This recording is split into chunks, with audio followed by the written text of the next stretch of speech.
सिर पर अपने बढ़िया सुंदर तांडव नृत्य किया। उस तांडव नृत्य में भगवान के आकाश मंडल में समस्त देव देवांगनाएं सुंदर दिव्य दर्शन प्राप्त किया। गोपियां आई हैं, सभी को बलदाऊ जी सांत्वना देते कन्हैया को कुछ नहीं होगा। और नागपत्नी आकर के भगवान के शरणागति होती है, अपने पति के प्राण की रक्षा के आशीर्वाद मांगती हैं। भगवान ने कहा ये तो मैं थोड़ा सा दंड दिया और यहाँ से तुम चले जाओ रमणक द्वीप के लिए। नागपत्नियों ने कहा कि प्रभु आपका जो बाण गरुड़ महाराज जी वो दंड देते हैं। भगवान ने कहते कि जाओ रमणक द्वीप में अपने समस्त परिवार के यमुना के जल को खाली कर दो। मेरा शरण चिन्ह तुम्हारे मस्तक पर उग गया है। अब मेरे गरुड़ महाराज से तुमको किसी प्रकार से भय नहीं है। इस तरह से आज यमुना का जल भगवान ने पवित्र कर देते हैं और अपने समस्त परिवार को लेकर के वह रमणक द्वीप समुद्र में जाकर अपना ढेला डाल देता है। सुखदेव जी कहते हैं राजन परीक्षित, ठंडी का महीना आया। ठंडी के महीने में गोपियों ने यमुना के जल में स्नान करती हैं, कात्यायनी देवी की पूजा करती हैं, पर एक अपराध करती हैं। हेमंते प्रतवे बात नंद ब्रज गोप कुमारिका तीर्थ वित्तम भंजाना कात्यानंद वरदना। कात्यायनी महामाये महायोनि दीपरा नंदम गोपतु तम देवी पति कुर्मेते नमः। गोपियों ने स्नान करती पूजा करती पर एक अपराध करती हैं। एक अपराध क्या करती हैं? शरीर से वस्त्र हटा करके यमुना में जल स्नान करना। स्वास्थ्य और मर्यादा दोनों जुड़ी है। शास्त्र कहता है कि बड़ देव का अपमान, मर्यादा कहती है कि कभी भी शरीर से वस्त्र हटाकर स्नान नहीं करना चाहिए। भगवान 6.5 वर्ष के हो गए। गोपियों ने जब तक उनके शरीर में इस जीव के प्रति आकर्षण था तब तक गोपियां दूर थी। पर जब प्रभु ने कहा कि एक एक गोपियां आकर के वस्त्र ले लो, अब गोपियों ने फिर अपने इस जीव को परमात्मा के शरणागति में डाल दिया।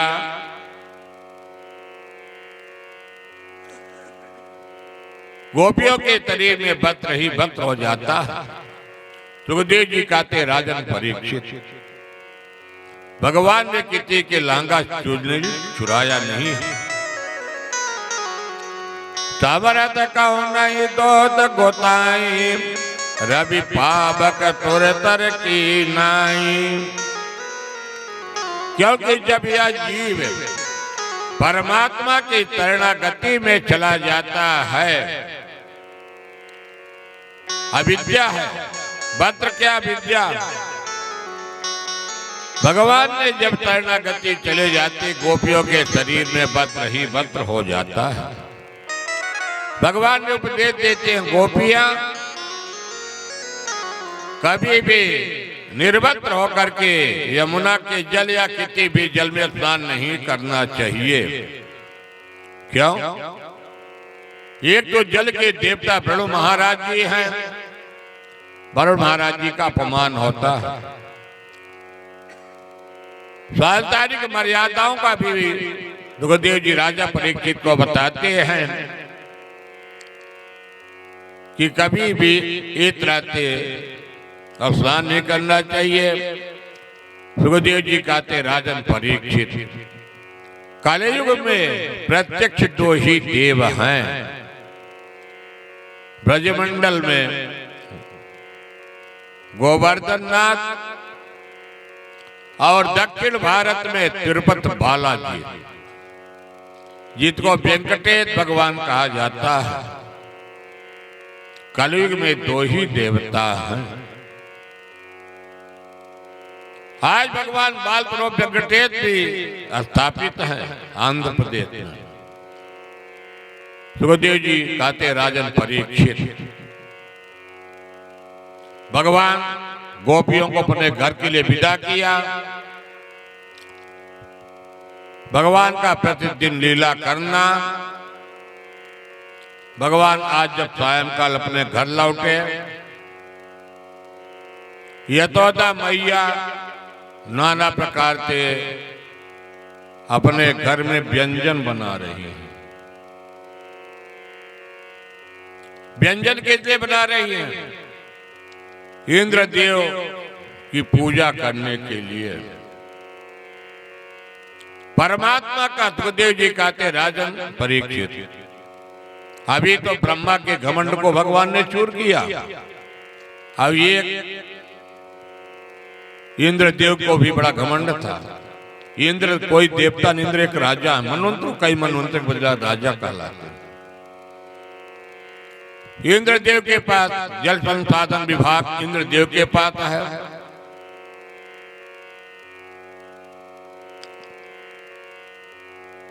तभी लोगों ने पूछा कि मैया बड़ा सुंदर भोजन बन रहा।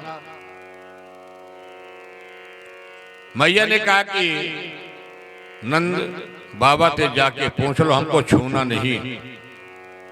भगवान ने कहा कितनी बड़ी विचित्र लीला।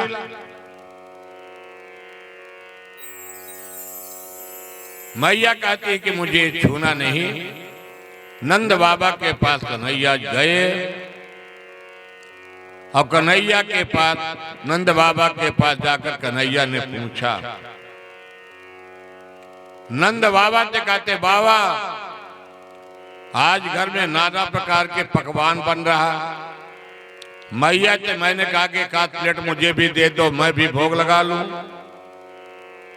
तो मैया कहती बेटा दूर रहना, छूना नहीं। कल एक दूसरे देवता की पूजा करेंगे बढ़िया, फिर भोग लगाएंगे तब तुमको प्रसादी देंगे। इंद्र देवता से पूछते हैं। नंद बाबा बताते हैं बेटा इंद्र देवता की कल पूजा होगी, इसलिए नाना प्रकार के व्यंजन बन रहे हैं। भगवान ने बड़ा सुंदर उपदेश दिया। कर्मणा जायते जंतो कर्मणैव च विलीयते सुखम दुःखम भयम क्षेमम कर्मणैव च पद्यते। सुखदेव जी कहते राजन परीक्षित, भगवान ने बड़ा सुंदर उपदेश दिया। पिताजी इति में किसी का बहुत एहसास और एहसान नहीं करना चाहिए। जब यह जीव जन्म लेता है तो जीव के प्रति मृत्यु जुड़ जाती है, मृत्यु के साथ साथ कर्म जुड़ जाता है। ईश्वर नाम का कोई चीज नहीं है। जो जैसे कर्म करेगा वैसे फल को प्राप्त करेगा। यदि हम कर्म नहीं करेंगे तो हमको फल भी नहीं मिलेगा। इंद्र ऐसा कोई देवता नहीं है। इंद्र का यह अधिकार है। इंद्र जल की वर्षा करेगा। ये बताइए कि आप लोगों ने इंद्र को अच्छा भोजन कराते हैं, कभी इंद्र देवता आपको दर्शन दिए हैं?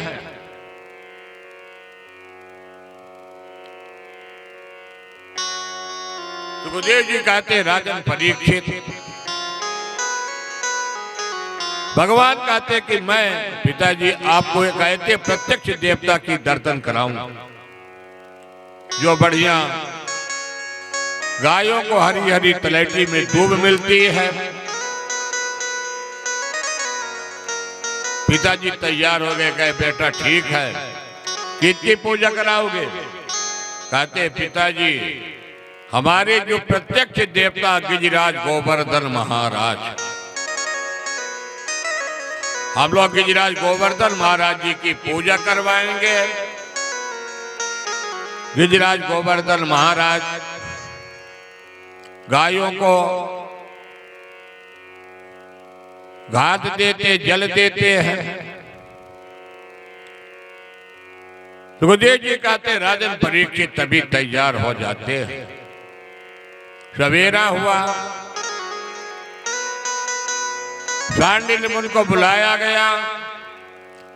नंद बाबा तारे ब्रजमंडल में वृंदावन में घोषणा करवा देते हैं, कल सवेरे गिरिराज गोवर्धन महाराज जी की पूजा होगी। हमारे आचार्य भी गिरिराज गोवर्धन महाराज जी की पूजन करवाएंगे, राजीव तिवारी, और भगवान के 56 प्रकार के भोग लगाने की व्यवस्था करेंगे। सभी लोग सवेरे सवेरे अपनी बैलगाड़ी को तैयार किया।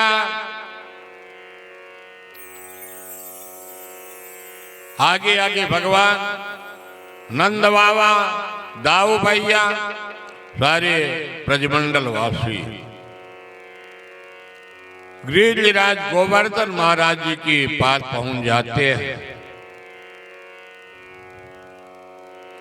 गिरिराज गोवर्धन महाराज जी के पास पहुंच करके पहले स्नान कराया गया, पर गिरिराज गोवर्धन महाराज बहुत लंबे थे तो कैसे स्नान हो। तो भगवान ने गिरिराज गोवर्धन महाराज जी के बीच में एक मानसी गंगा उत्पन्न कर देते हैं। बोलिए मानसी गंगा महारानी की जय हो। बढ़िया गिरिराज गोवर्धन महाराज स्नान किया गया।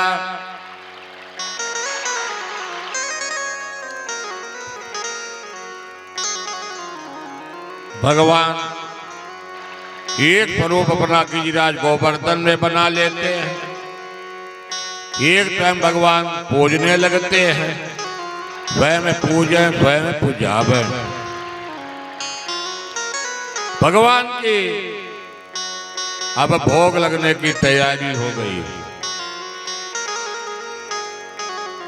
तो भोग में क्या पहले लगवा दिया जाए?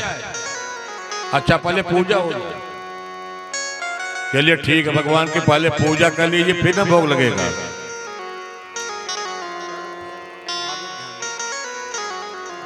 अच्छा तो घर में आज क्या क्या तिवारी परिवार में बना है? जानते क्या क्या बना है? 56 प्रकार के हमारे आर्गन पर बैठे हुए तबला वादक भी इशारा कर रहे हैं कि बता दीजिए जजमान को क्या क्या बना है। पवन जी भी इशारा कर रहे हैं।